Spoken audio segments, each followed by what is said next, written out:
Student स्वागत है आप सभी का इस वीडियो में। तो इस वीडियो में हम बेसलाइन टेस्ट 2021 कक्षा 12वीं के विषय विज्ञान का संपूर्ण सॉल्यूशन आपको प्रोवाइड करने वाले हैं। तो चलिए स्टूडेंट्स आज की इस वीडियो को हम शुरू करते हैं। इससे पहले यदि आप इस चैनल पर पहली बार आए तो स्टूडेंट्स आप इस चैनल को सब्सक्राइब करके बेल आइकन को जरूर प्रेस कर लें और इस वीडियो के नीचे आपके आपके सभी पेपरों को सॉल्यूशन की प्लेलिस्ट का लिंक है, तो आपको इस वीडियो के डिस्क्रिप्शन बॉक्स को इस वीडियो को देखने के बाद चेकआउट कर लेना, क्योंकि आपके सभी पेपरों के सॉल्यूशन हमारे इस चैनल पर अपलोड किए जा रहे हैं। तो चलिए बच्चों देख लेते हैं पूरे आंसर इसके। तो देखिए सबसे पहले क्वेश्चन नंबर 1 है, आपको इसमें आपको पूछा गया। देखिए क्वेश्चन नंबर 1 में आपको हम दर्पणों की पहचान कर सकते हैं। तो स्टूडेंट्स इसमें आपको देखिए कुछ इस तरीके से आंसर लिख लेना है, वो वाला आपका सही हो जाएगा। देखिए दर्पण से बनने वाले प्रतिबिंब के आधार पर हम उसकी पहचान कर सकते हैं। इस तरीके से स्टूडेंट्स आपका यह आंसर हो जाएगा। इसके बाद बच्चों आपका देखिए आगे है दूसरा वाला। तो दूसरे में आपको पूछा गया एक लेंस की क्षमता -0.5 डायोप्टर है, इसकी फोकस दूरी क्या होगी। तो देखिए इसकी फोकस दूरी आपको यहाँ बतानी थी, तो इसमें आपको -2 सेंटीमीटर हो जाएगा। स्टूडेंट्स इसके आगे आपको लिखना है क्वेश्चन नंबर 3। तो निम्न में से किस पदार्थ का लेंस बनाना संभव नहीं है। तो क्वेश्चन नंबर 3 का आंसर आपका हो जाएगा डी सिलिकॉन। जी हाँ, सिलिकॉन वाला आंसर आपका जो है डी वाला करेक्ट हो जाएगा। इसके बाद आपको आगे पूछा गया है किसी लेंस द्वारा बनाए गए प्रतिबिंब का दो आवर्धन 1/3 प्राप्त होता है। तो देखिए इसका आंसर आपको चौथे का आंसर स्टूडेंट्स बी हो जाएगा, उत्तल लेंस। जी हाँ, उत्तल लेंस इसका सही आंसर हो जाएगा। इसके बाद आपका अगला है क्वेश्चन नंबर 5। देखिए क्वेश्चन नंबर 5 आपको इस साइड पूछा गया है। तो देखिए इस साइड आपको देखिए किसी व्यक्ति की नेत्र के लिए निकट बिंदु 50 सेंटीमीटर पर यह कौन से दृष्टिकोण से पीड़ित है तथा निवारण के लिए कौन सा लेंस उपयुक्त होगा। तो देखिए क्वेश्चन नंबर 5 में आपको जो सही आंसर होगा आपका निकट दृष्टि दोष और उत्तर लेंस, ए वाला आपका सही हो जाएगा। इसके बाद अगला है आपका देखिए आकाश के नीले रंग का कारण क्या है। तो देखिए छठवें में आपको ये पूछा गया है, तो स्टूडेंट्स इसका आंसर आपका सही हो जाएगा प्रकाश का प्रकीर्णन। जी हाँ, सी वाला आपका आंसर सही हो जाएगा। इसके बाद आपका सातवां है अभिनेत्र लेंस की फोकस दूरी में परिवर्तन किया जाता है। तो आपको सातवें में आंसर जो लिखना है इसका आंसर आपको सी लिखना है कार्निया द्वारा। कार्निया द्वारा इसका सही आंसर हो जाएगा। इसके बाद स्टूडेंट्स आपका आठवां देखिए आगे 8वें में आपको पूछा गया रात्रि के समय आकाश में तारों के बीच ग्रह भी दिखाई देते हैं, ग्रह को कैसे पहचानेंगे आप। तो देखिए आपको यहाँ 8वें में लिख लेना है आंसर बी वाला लिख लेना है, तारे टिमटिमाते हैं परंतु ग्रह नहीं टिमटिमाते। जी हाँ, इसका बी आंसर आपका सही हो जाएगा। इसके बाद 9वां है आपका वह वियुक्ति जो किसी चालक के सिरों पर विभवांतर बनाए रखती है, वह जो क्या कहलाती है। तो देखिए 9वें में आपको आंसर लिखना है बी, विद्युत सेल कहते हैं उसे, वो वाला आपका सही हो जाएगा। इसके बाद आपको देखिए अगला है क्वेश्चन नंबर 10 किसी तार को खींचकर 3 गुना लंबा कर दिया जाता है, इसका प्रतिरोध प्रारंभ तुलना में हो जाएगा। तो इसका जो आंसर आपका होगा स्टूडेंट्स सी वाला सही हो जाएगा। 9वें वाला आंसर आपका जो है सही हो जाएगा। इसके बाद आपका देखिए 9 गुना हो जाएगा। इसके बाद आपका 11वां है। तो 11वें में आपको पूछा है 12 वोल्ट विभवांतर के दो बिंदुओं के मध्य दो जो आपको कूलम आवेश को ले जाने में कितना कार्य करना होगा। तो स्टूडेंट इसमें आपको आंसर लिखना है 11 वाला ए। जी हाँ, आपको 24 जूल इसका आंसर आपको सही आपका हो जाएगा। इसके बाद आपका अगला है 12वां 2 ओम 3 ओम व 6 ओम के 3 प्रतिरोधों का आपके पास है, आप निम्न में से कितना परिणामी प्रतिरोध इनसे प्राप्त नहीं कर सकते यदि किसी भी प्रकार के संयोजन एवं कितने भी प्रतिरोध प्रयुक्त करने में की छूट हो। तो स्टूडेंट्स आपको 12वें का आंसर देखिए सी वाला लिख लेना है। सी वाला मीन्स आपको 5 ओम इसका आंसर हो जाएगा।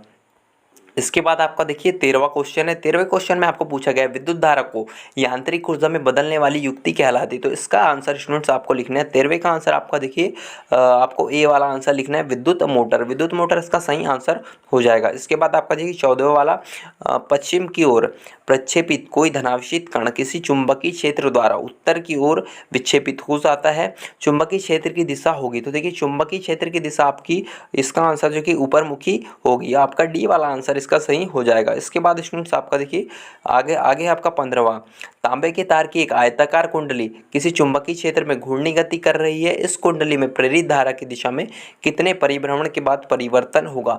तो स्टूडेंट्स 15वें का आंसर आपको बी वाला लिख लेना एक इसका आंसर सही आंसर हो जाएगा। इसके बाद आपका 16वां है किसी कुंडली के पास एक अन्य कुंडली रखी है, प्रथम कुंडली में इस प्रकार सिस्टम संयोजित है कि इसमें पहला धारा का मान बढ़ाया जा सके, दूसरा आपका है धारा की दिशा देखिए आगे देख लेते हैं, धारा की दिशा ऊपर है उत्क्रमित की जा सके, तीसरा आपको धारा को एक समान प्रवाहित किया जा सके। चौथा आपका धारा प्रवाह बंद किया जा सकता है। 5 रखी दूसरी कुंडली में संयोजित गैल्वेनिक जो है मीटर में कब विक्षेप हो सकता है, ये आपको पूछा गया है क्वेश्चन नंबर 16 में। तो स्टूडेंट इसका सही आंसर आपका सी वाला हो जाएगा, स्थिति सेकंड व फोर्थ में। तो देखिए फिर सी वाला आंसर आपको सही लिखना है। जी हाँ, सी वाला आपका इसका आंसर सही हो जाएगा। इसके बाद आपका अगला है क्वेश्चन नंबर 17। तो 17 में आपको देखिए ऊर्जा का अनवीनी स्रोत है, तो ऊर्जा का अनवीनी स्रोत क्या होगा, तो इसमें 17वें का आंसर आपका बी हो जाएगा, सौर ऊर्जा। सौर ऊर्जा इसका सही आंसर हो जाएगा। इसके बाद आपका 18वां है, तो जितने भी ऊर्जा स्रोत हम उपयोग में लाते हैं उनमें अधिकांश सौर ऊर्जा को निरूपित करते हैं। निम्नलिखित में से कौन सा ऊर्जा स्रोत अंततः ऊर्जा का जो व्युत्पन्न नहीं है। तो 18 में आपको ये पूछा गया, तो इसका आंसर स्टूडेंट्स आपका नाभिकीय ऊर्जा बी वाला सही हो जाएगा। इसके बाद आपका अगला है 19वां। तो 19वें में आपको देखिए कुछ इस तरीके से पूछा गया, वायु से होकर विद्युत कल प्रवाहित हो सकती है। तो 19वें में आपको आंसर जो आएगा इसका, जबकि वायु में जलवाष्प अधिक हो। जी हाँ, डी वाला आंसर आपका सही हो जाएगा स्टूडेंट्स, ये डी वाला आंसर आपको लिख लेना है। इसके बाद आपका 20वां है। तो 20वें में आपको न्यूट्रॉन का द्रव्यमान होता है। तो न्यूट्रॉन का जो है आपका द्रव्यमान कितना होता है आपको पूछा गया, तो ये आपका लिखना है प्रोटॉन के तुल्य, यानी प्रोटॉन के बराबर जो है न्यूट्रॉन का द्रव्यमान होता है। इसके बाद आपको देखिए आगे यहाँ से आपका पार्ट बी स्टार्ट हो जाता है स्टूडेंट। इसमें लिखना है आपको संख्याओं 0.053 एवं 0.0530 में क्रमशः सार्थक अंकों की संख्या जो है, तो इसमें आपको सार्थक अंक पूछे गए हैं। तो इसका आंसर स्टूडेंट्स आपको लिख लेना है सी। जी हाँ, सी आपको 4 थी, इसमें आपको 4, इसका आपका 3 हो जाएगा। इस तरीके से सी आपका सही आंसर हो जाएगा। इसके बाद आपका 22वां है। तो 22वें में आपको पूछा गया कोई भौतिक राशि निम्न अनुसार संबंधित है। जी हाँ, इस तरीके से आपको दिया गया है और इस तरीके से आपको ये क्वेश्चन पूछा गया है। तो 22वें का जो फाइनली आंसर आपका सी 9.8 मीटर पर सेकंड स्क्वायर आंसर इसका हो जाएगा।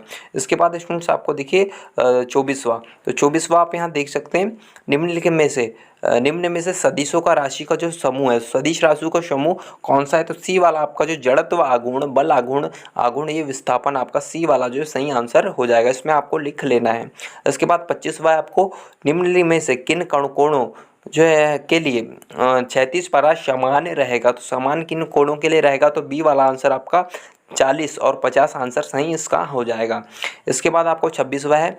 तो 26वां आपका देखिए दो राशियों ए व बी के मध्य थीटा कोण है, तो इनके परिणामी सदिश का जो परिणाम क्या होगा, परिमाण जो है क्या होगा, आपको ये पूछा गया। तो इसका आंसर स्टूडेंट्स आपका सी वाला √a² + b² 2a cos theta सही आंसर हो जाएगा। उसके बाद आपका देखिए 27वां है। 27वें में आपको पूछा गया समतल सड़क पर किसी कार का वेग एक समान बनाए रखने के लिए, तो 27 में आंसर आपको बी वाला लिखना है, नेट बल 0 होना चाहिए। इस तरीके से लिखना है। आगे आपका देखिए 28वां। तो 28 में आपको बाह्य बल की उपस्थिति में किसी निकाय का संवेग, तो संवेग देखिए पूछा गया आपको, तो 28 का डी आ जाएगा, उपरोक्त में से कोई नहीं होगा। जी हाँ, उपरोक्त में से कोई नहीं, इसका आंसर हो जाएगा। इसके बाद आपका देखिए 29वां। तो 29वां, 1 केजी के पत्थर को 1 मीटर लंबे धागे से बांधकर 36 में 1 मीटर पर सेकंड से एक समान रेखीय वेग से वृत्तीय मार्ग में घुमाया जाता है। धागे में तनाव होगा, देखिए धागे में तनाव कितना होगा ये आपको यहाँ पूछा गया। तो इसका बच्चों फाइनली आंसर आपका 1 न्यूटन हो जाएगा। इसके बाद आपका 13 है। तो देखिए 30 वाला आपका अप्रत्यास्थ संघट्ट में जो संरक्षित रहता है, तो अप्रत्यास्थ जो आपका जो संघट्ट होता है उसमें क्या जो आपका जो संरक्षित रहता है ये आपको पूछा गया। तो इसमें आपका आंसर देखिए संवेग हो जाएगा, बी वाला आंसर आपका सही हो जाएगा। इसके बाद आपका 31वां है। जब कोई संरक्षित बल किसी वस्तु पर धनात्मक करता है तो उसकी स्थितिज ऊर्जा क्या होती है, तो आपको ये पूछा गया। तो सी में आपको लिखना है बढ़ती है, सी वाला आपका आंसर हो जाएगा 31वें का। इसके बाद आपका 32, एक दृढ़ पिंड को यांत्रिक संतुलन में होने के लिए, इसका आंसर देखिए 32वें का ऊपर देख लेते हैं हम लोग।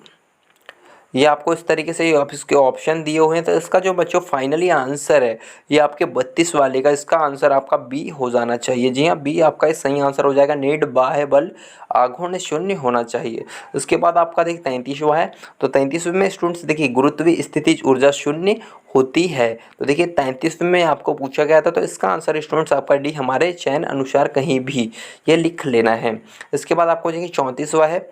तो 34वें में आपको किसी पिंड की पृथ्वी से पलायन चाल निर्भर करती है। तो 34वें का आंसर स्टूडेंट्स आपका सी हो जाएगा, प्रक्षेपण बिंदु की स्थिति पर, इसका फाइनली आंसर। इसके बाद आपको 35वां है, तो 35वां आपको जल का घनत्व सर्वाधिक होता है, तो इसमें आंसर आपको बी लिखना है, 4 अंश सेंटीग्रेड। इसके बाद आपका 36वां है, दाब बढ़ने पर किसी पदार्थ का गलनांक।